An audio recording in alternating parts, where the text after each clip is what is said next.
Bakarkhani KG 200 টাকা। দুটোটা মিলে লিখছি, ছোট আর এই যে বড়গুলা মামারা বানাইতেছে। এই ধরো টাকাটা দিয়ে।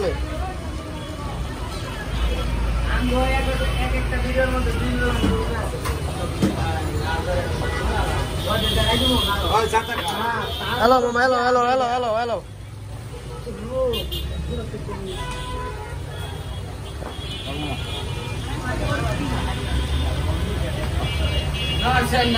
মামা এটা কি, এটা কি, এটার কেজি কত? 300 টাকা। আরে বা, এটার একটা পিস নেই যে এইগুলা না? ও বক্সে, ওই যে বক্স গুলা। দাঁড়া দাঁড়া।